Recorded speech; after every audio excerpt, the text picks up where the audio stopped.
Good morning students. आज का हमारा टॉपिक है जीन जैक्स रूसो, यानी कि वेस्टर्न पॉलिटिकल थिंकर है। सबसे पहले हम इसकी बायोग्राफी के बारे में डिस्कस करेंगे।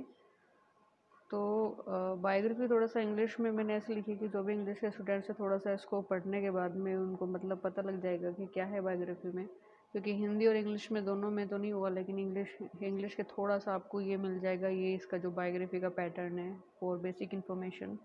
जैसे इसमें 28 जून 1712 को इसका जन्म हुआ था स्विट्ज़रलैंड में, जेनेवा जो स्विट्ज़रलैंड में है, और 2 जुलाई 1778 में फ्रांस में इसकी डेथ हो गई थी। कंपोजिशंस की बात करते हैं, डुफिन सेंट चोले, लेस मुजस गैलेंटे हैं। पेरेंट्स इनके हैं इसैक रूसो, सुजैन बर्नशो रूसो। तो जब हम बात करते हैं इसकी बायोग्राफी की, देखिए यहाँ पे डिस्कस करेंगे हम इसकी बायोग्राफी। रूसो का जन्म 1712 में जेनेवा के गणतंत्र में हुआ था। उस समय जेनेवा एक गणतंत्रात्मक राज्य बोला जाता है जो स्विट्जरलैंड में। उनकी माता की मृत्यु उसके जन्म के समय ही हो गई थी, इसलिए उसका पालन पोषण उसके पिता ने ही किया था। उसका पिता एक कुशल घड़ीसाज था, किंतु एक अच्छी चरित्र का नहीं था, यानी कि उसका कैरेक्टर बहुत ज़्यादा ख़राब था। वो अपने खुद के मतलब जो उसके काम है, जो उसकी कैरेक्टर से रिलेटेड थे, वो अपने खुद के उन कामों को पूरा करने के लिए वो रूसों का सहारा लिया करता था, उसको टॉर्चर किया करता था। उसमें जिम्मेदारी की भावना नहीं थी, यानी कि एक बच्चे के प्रति जो रिस्पॉन्सिबिलिटी होती है वो कहीं देखने को नहीं मिलती थी। इसलिए उसने रूसों को नियमित शिक्षा वो नहीं दे पाया, यानी कि वो एजुकेशन भी नहीं दे पाया था। तो शिक्षा देना तो दूर, उसने अपने बेटे को शिक्षा भी प्राप्त नहीं अपने बेटे को मतलब और बहुत सारे ऐसे गंदे कामों में, व्यसनों के कामों में लगा दिया। रूसो स्वभाव से दुर्गुण था, क्योंकि जिस बच्चे की अच्छी तरीके से परवरिश नहीं होती, जिस बच्चे को सही तरीके से एजुकेशन नहीं मिलती, वो 100% वो सही तरीके से जो वर्चूज़ होते हैं, वैल्यूज़ होती हैं, उसके अंदर वो नहीं हो पाती। तो उसे नियमित रूप से शिक्षा की प्राप्ति नहीं हो सकी, किंतु उसमें जन्मजात प्रतिभा थी। उसे अपनी प्रतिभा का अवसर एक प्रतियोगिता के दौरान मिला, जिसमें उसने एक निबंध लिखना था। निबंध का विषय था कि विज्ञान तथा कला की प्रगति में नैतिकता को भ्रष्ट करने में योग दिया है अथवा विशुद्धि करने में। तो इस तरह का ये टॉपिक था। इस टॉपिक पे उसने काफ़ी अच्छा अपना एक्सप्लेन करके दिया।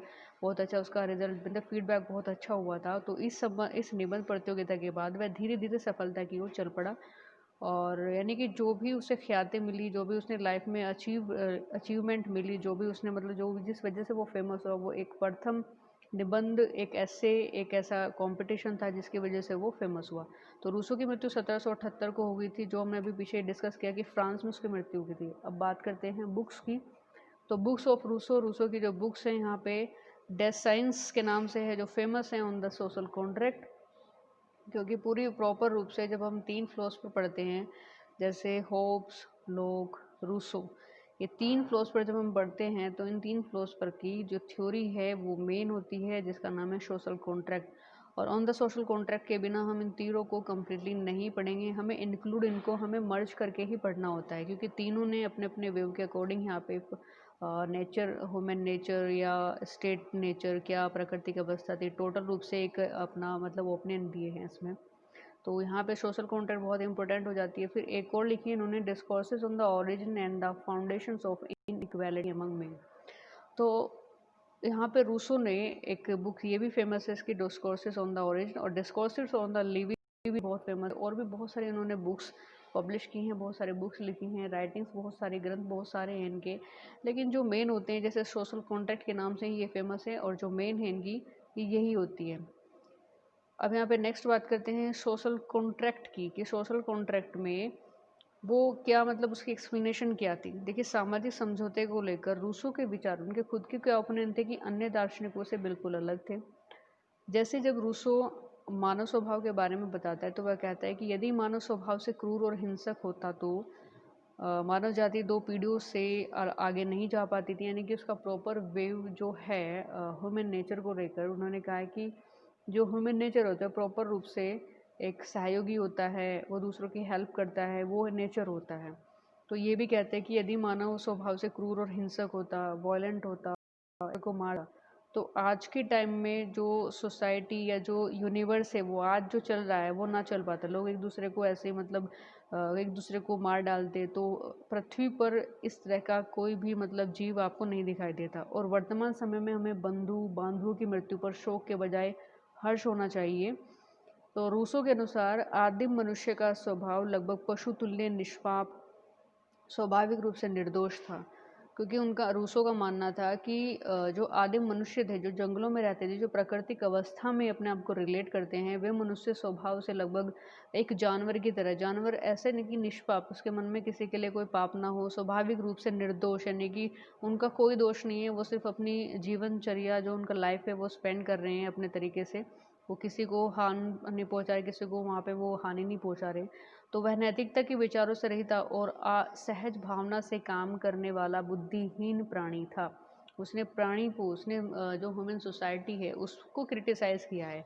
और क्रिटिसाइज़ करके वो एक विचार भी लिखते हैं कि मनुष्य स्वतंत्र उत्पन्न होता है लेकिन वो जंजीरों में जकड़ा हुआ होता है। इस स्टेटमेंट्स का कंटेंट का मतलब ये है कि लोग, कि इंसान क्या होता है, जब वो पैदा होता है बहुत इंडिपेंडेंट होता है, बहुत ही ज़्यादा स्वतंत्र होता है, लेकिन जैसे जैसे वो बड़ा होता जाता है और सोसाइटी के साथ मर्ज होता जाता है, अपने आप को सोसाइटी के अंदर देखता है, तो दुनिया भर के जो भी कर्म कांड उसको वहाँ पे फॉलो करने होते हैं, जो भी सोसाइटी को उसको फेस करना होता है, वो उसमें अपने आप को कंजर्वेटिव सिचुएशन में डाल देता है। यानी कि एक ऐसी सिचुएशन जिसमें वो अपनी मर्जी से जो भी कुछ करे, लेकिन बाहर का कोई भी इंसान उसको इंटरफेयर करता है, उसको रोकता है, उसको टोकता है, हर चीज़ की रोक टोक होती है। तो ये एक जंजीर होती है जो उसको जकड़ लेती है। फिर नेक्स्ट यहाँ पे बात है जनरल विल्स की, जो यहाँ पे सामान्य इच्छा के बारे में रूसो ने थोड़ा सा एक्सप्लेन किया है।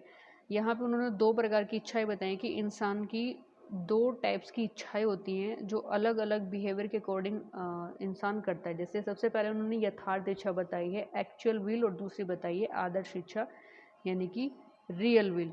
अब एक्चुअल विल क्या है, देखिए यथार्थ इच्छा उन्होंने एक्सप्लेन करके बताई कि यथार्थ इच्छा का मतलब होता है जब व्यक्ति सिर्फ अपने स्वार्थ के बारे में सोचता है, सिर्फ अपने एम्बिशंस को पूरा करने के लिए जो इच्छाएं रखता है।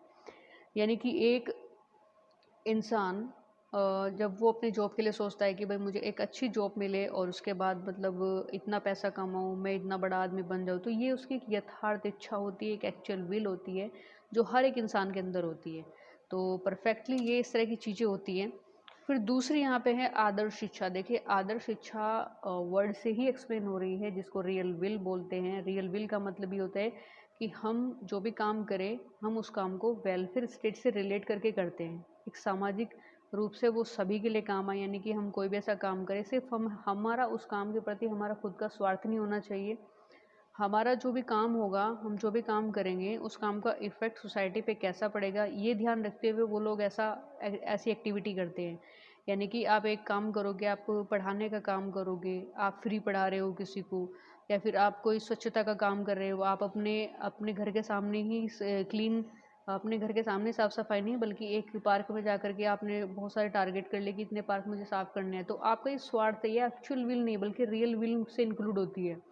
यानी कि आप अपने एम्बिशंस को पूरा करने के साथ साथ आप एक अच्छे स्टेट का भी वहाँ पे निर्माण कर रहे हो, आप एक अच्छे स्टेट को भी वहाँ पे इंक्रीज़ कर रहे हो, उनको ग्रोथ में ला रहे हो, मतलब कोई भी ऐसी एक्टिविटी करते हो जिससे समाज भी पॉजिटिव इफेक्टली यहाँ पे सबसे ज़्यादा होती है, तो हम उसको आदर्श इच्छा बोलते हैं। यानी कि आप एक ऐसे एम्बिशियस रखते हो जो आपके खुद के लिए नहीं बल्कि सोसाइटी के लिए होते हैं, हर एक कैटेगरी के लिए होते हैं। तो प्रॉपर रूप से रूसो ने ये सामान्य इच्छा यहाँ पे एक्सप्लेन की, जिसमें दो सामान्य इच्छा को पूरा प्रॉपर रूप से दो में डिवाइड किया है, कि यथार्थ इच्छा और एक आदर्श इच्छा।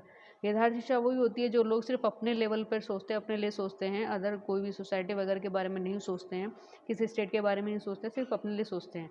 आदर्श इच्छा जो सबके लिए सोचते हैं, सबके लिए सोच करके वो काम करते हैं। तो आज के यहाँ पे लेक्चर में हमने पूरा प्रॉपर रूप से रूसो का जो मतलब टॉपिक था वो यहाँ पे क्लियर किया है। So thank you.